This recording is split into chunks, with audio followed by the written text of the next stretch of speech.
Hello.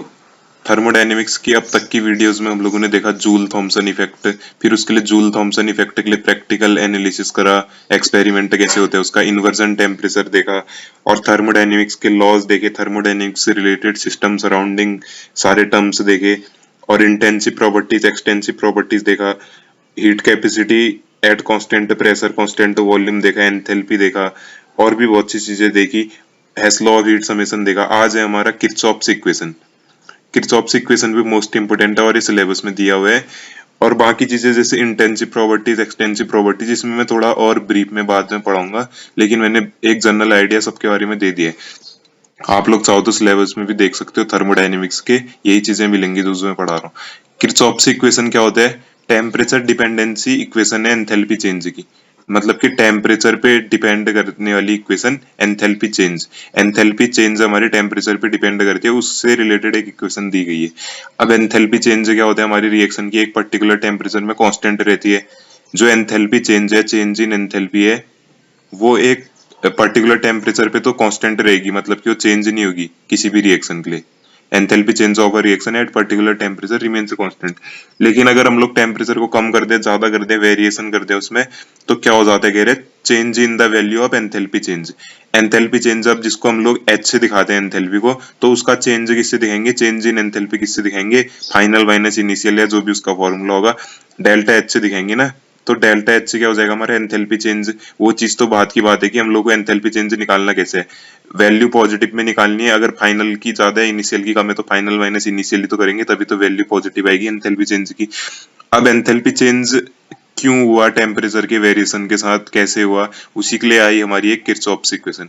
अब basically Kirchhoff's equation क्या होती है? सबसे पहले तो आप लोग ऐसे समझ सकते हो कि ये हेस लॉ ऑफ हीट समेशन था। जो जैसे हेस लॉ ऑफ हीट समेशन क्या कह रहा था? रिएक्शन आपकी केमिकल रिएक्शन या केमिकल प्रोसेस आपकी एक स्टेप में हो या 10 स्टेप में हो या 50 स्टेप में हो, जो उसमें एनर्जी लगेगी, हीट ऑफ फॉर्मेशन लगेगा, वो सेम लगेगा। वो मैंने पढ़ाया था और इम्पोर्टेंट भी है। अब देखो, जैसी रिएक्शन सपोज करी ए बी सी डी, उसके आगे से उसके स्टोइकियोमेट्रिक कोएफिशिएंट लगे हैं A B C D, chemical kinetics से मैं बताया था। इस रिएक्शन के लिए कांस्टेंट प्रेशर है अभी, तो डेल्टा एच रिएक्शन मतलब हीट ऑफ फॉर्मेशन इस रिएक्शन की किसके बराबर होगी? फिर प्रोडक्ट माइनस रिएक्टेंट कर रहे हैं, देखो, summation of enthalpy of product. Enthalpy कितनी है प्रोडक्ट की, उससे माइनस कर दे रहे हैं एंथैल्पी ऑफ रिएक्टेंट का समेशन।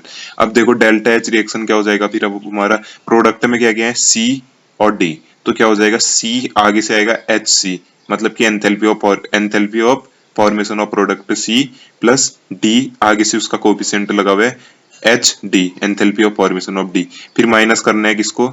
समेशन ऑफ ये क्या है हमारा? Enthalpy of formation of reactant. तो देखो, उसका सम कर देना ना पहले। ये ए एच ए प्लस हो गया यहाँ पर को, गलत हो रहा है, ठीक है, plus B H B.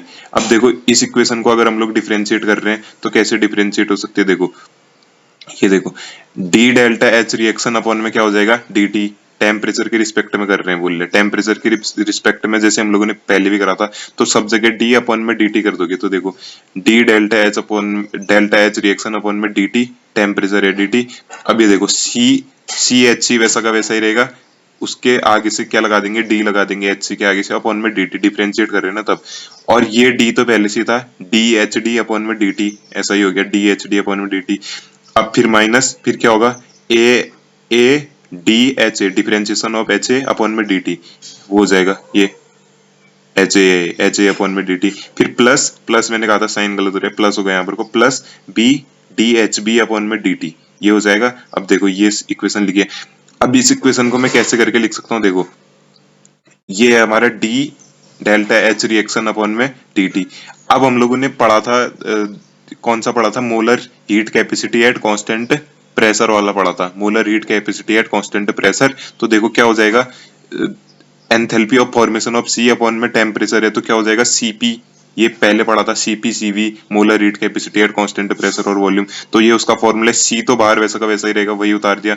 D H C upon में डी टी क्या हो जाएगा? सीपी किसका? वो भी सी का, सी का है ना, सी प्रोडक्ट सी। अब ऐसी डी का है तो डी तो वैसा का वैसा ही रहेगा, आगे से जो ये बाहर से डी था, सीपी डी। सीपी की हुआ कांस्टेंट प्रेशर में, डी का मोलर हीट कैपेसिटी। और ऐसी ए का, ए तो छोटा वाला ए बाहर से वैसे रहेगा, सीपी कैपिटल ए, फिर प्लस बी सीपी पी।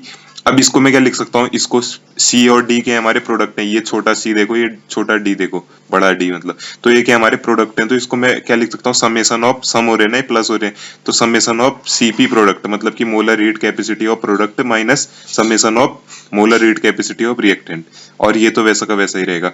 अब इसको क्या बोल सकते हैं हम लोग, change in constant pressure, change in molar heat capacity at constant pressure बोल सकते हैं ना, डेल्टा सीपी, क्योंकि हम लोग फाइनल माइनस इनिशियल कर रहे हैं कहीं ना कहीं, जो भी फॉर्मूला लगा है, तो इस प्रोडक्ट में से रिएक्टेंट को माइनस कर रहे हैं, इसका मतलब फाइनल माइनस इनिशियल, कहीं ना कहीं चेंज निकाल रहे हैं हम लोग, किसमें, वो भी molar heat capacity at constant pressure, वो भी किसका, रिएक्शन के लिए, प्रोडक्ट और रिएक्टेंट से तो रिएक्शन बनती है, और ये तो वैसा का वैसा ही रहेगा।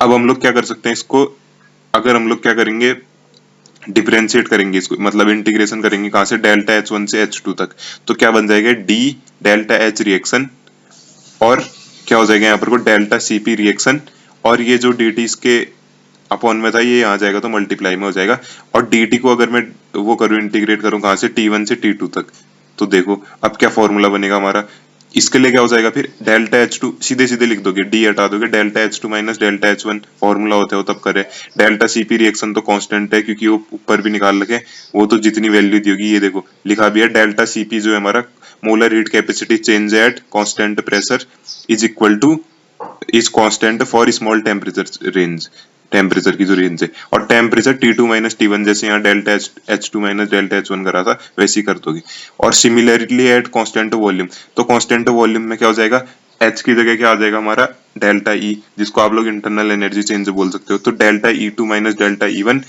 डेल्टा Cp रिएक्शन वैसा का वैसा ही, T2 माइनस T1 वैसा का वैसा ही कांस्टेंट वॉल्यूम पे। तो ये जो हमारी इक्वेशन है किरचॉफ इक्वेशन है, और किरचॉफ इक्वेशन किसके लिए, टेम्परेचर डिपेंडेंसी इक्वेशन बोल सकते हैं, किसके लिए, एंथैल्पी चेंज और इंटरनल एनर्जी चेंज, या ऐसे बोल सकते हैं कि Kirchhoff equation eight constant pressure, ये कांस्टेंट प्रेशर और कांस्टेंट वॉल्यूम वाली हो जाएगा ना इतना।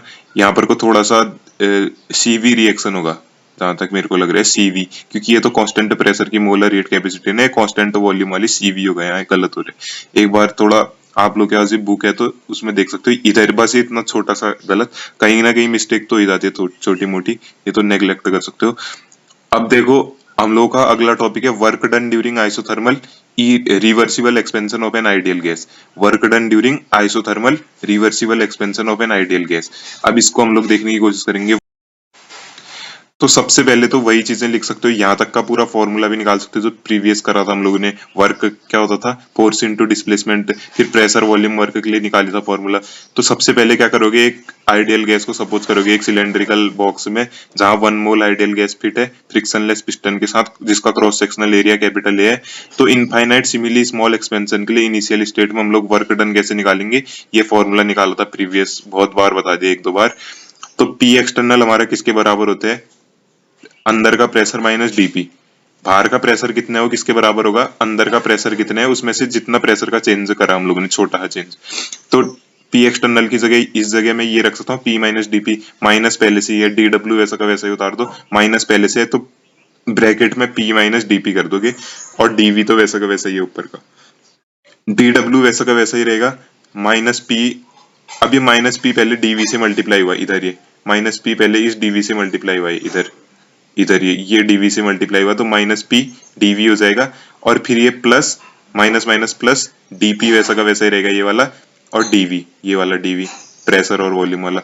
अब देखो ये मैंने पहले बताया था कि डीपी डीवी बहुत ही स्मॉल टर्म हो जाएगा, क्योंकि देखो ना छोटा चेंज इन प्रेशर और छोटा चेंज इन वॉल्यूम, तो बहुत ही छोटा चेंज आ जाएगा यहाँ पर को, तो इसको हम लोग नेग्लेक्ट कर सकते हैं। तो डी डब्ल्यू हमारा किसके बराबर आ जाएगा, माइनस पी डीवी के, माइनस प्रेशर और चेंज इन वॉल्यूम, छोटा चेंज इन वॉल्यूम, क्योंकि यहाँ प्रेशर तो बड़ा है तब इसको नेग्लेक्ट नहीं करा, तो हमारा वर्क डन छोटा वर्क डन इसलिए आ सकते हैं जो सिस्टम ने करे, तब माइनस में आ रहे। अब आइडियल गैस इक्वेशन से हम लोगों को पता है PV equal to R T, PV equal to R T होते हैं, तो हम लोग क्या बोल सकते हैं, P equal to R T upon V बोल सकते हैं, आर टी अपॉन वी, बस इतना हो जाएगा। देखो तो P, ये जो P है हमारा माइनस P है, यहाँ क्या रखूंगा मैं, आर टी अपॉन वी रखूंगा ना इसकी जगह, D W equal to minus का R T upon V DV.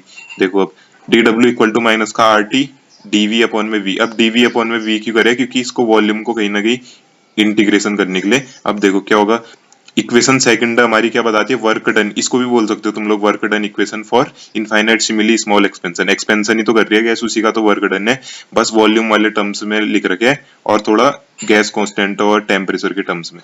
तो देखो भाई सेकंड इक्वेशन को अगर हम लोग work done in infinite simile small expansion बोल रहे हैं तो ए से बी तक अगर एक्सपेंशन होगा, अगर ए से बी तक एक्सपेंशन होगा तो ए में उसका वॉल्यूम कुछ अलग होगा, बी में कुछ अलग होगा, क्योंकि एक्सपेंशन या कॉम्प्रेशन हो रहा है तो वॉल्यूम तो चेंज होगा ही, प्रेशर भी चेंज हो ही रहा है, टेम्परेचर तो चलो जो भी माना होगा वो तो ऊपर लिखा था हमने। ये देखो डी डब्ल्यू को क्या कर सकता हूँ मैं, इसको भी इंटीग्रेट और माइनस का आर टी V1 से V2, V1 से V1 छोटा V2 बड़ा होगा यहाँ पर को, तो क्या हो जाएगा V2, यहाँ पर को मैं क्या लिख सकता हूँ देखो, एक तो यहाँ पर को स्टेप भी शॉर्ट मारे हैं, अगर आप ये डिफरेंशिएशन इंटीग्रेशन नहीं आते तो समझ में नहीं आएगा। देखो क्या करना पड़ेगा ना, माइनस का आर टी वैसा का वैसे रहेगा, V2 माइनस V1। अब V2 माइनस V1 को कैसे लिख सकता हूँ मैं, इसको क्या करूंगा ln लिख दूंगा ना, ln log base natural log लिख दूंगा।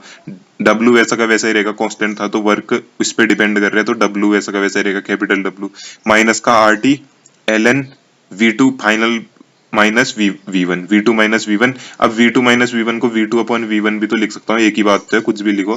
तो अब W रिवर्सिबल, क्योंकि रिवर्सिबल वर्क के लिए था तो माइनस का 2.303 RT, क्योंकि नेचुरल लॉग को अगर लॉग बेस 10 बनाने तो माइनस 2.303 RT से 2.303 से उसको मल्टीप्लाई करते हैं, और V2 अपॉन V1 तो कैसे आया बता ही दिया, फाइनल माइनस इनिशियल करे ना, यहाँ से यहाँ तक उसको इंटीग्रेट कर रखे। अब देखो अगली चीज क्या है हमारी, एन मोल गैस के लिए क्या होगा, ये तो 1 मोल गैस के लिए था कहीं ना कहीं, तो एन के लिए क्या होगा, डब्ल्यू रिवर्सिबल इक्वल टू, यहाँ देख लो W reversible equal to minus का 2.303 NRT log base 10 V2 upon में V1। अब हमारा P1 V1 equal to P2 V2 होता है, P1 V1 equal to P2 V2 होता है, तो P1 अपॉन में P2 क्या हो जाएगा, V2 अपॉन में V1, P1 अपॉन में P2 equal to V2 upon में V1। तो V2 अपॉन में V1 की जगह में क्या लिख सकता हूँ यहाँ पर को, P1 अपॉन में P2, बस ये W reversible equal to minus का 2.303 RT log base 10 P1 upon में P2, और यहाँ पर को अगर N से मल्टीप्लाई कर देंगे तो N मोल्स के लिए आ जाएगा, ये तो 1 मोल के लिए, क्योंकि number of moles of gas तो कितने हो किसको पता है, तो ये देखो N मोल के लिए इतने NRT log base 10 P1 upon में P2। ये डायग्राम काफी ज्यादा इंपॉर्टेंट है, इसको कर लेना, ठीक है। इनफाइनाइट सिमिली स्मॉल एक्सपेंशन हो रहा है तब रिवर्सिबल है, क्योंकि रिवर्सिबल में क्या होता है, छोटे छोटे स्टेप्स में वर्क डन होता है। 1 मोल गैस है हमारी, V1 से V2, A से B, infinite simile small expansion हो रहा है, मतलब छोटे छोटे छोटे छोटे स्टेप्स में, पता नहीं है कितने हैं, 1 मोल आइडियल गैस है, अंदर का प्रेशर P, बाहर का pressure P external.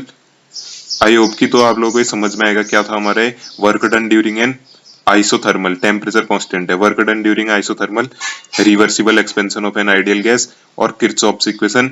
Kirchhoff's equation को थोड़ा प्रैक्टिस करोगे तब समझ में आएगा, इसके लिए ये नॉलेज होनी चाहिए ना। अब कांस्टेंट प्रेशर में मोलर हीट कैपेसिटी क्या है, कांस्टेंट वॉल्यूम में क्या है, वो तो पहले ही बता दिया, वो आप लोगों को नहीं पता है तो कैसे रख दिया क्या कर दिया वो पता नहीं चलेगा। तो अपने दोस्तों के साथ शेयर करना, थैंक यू।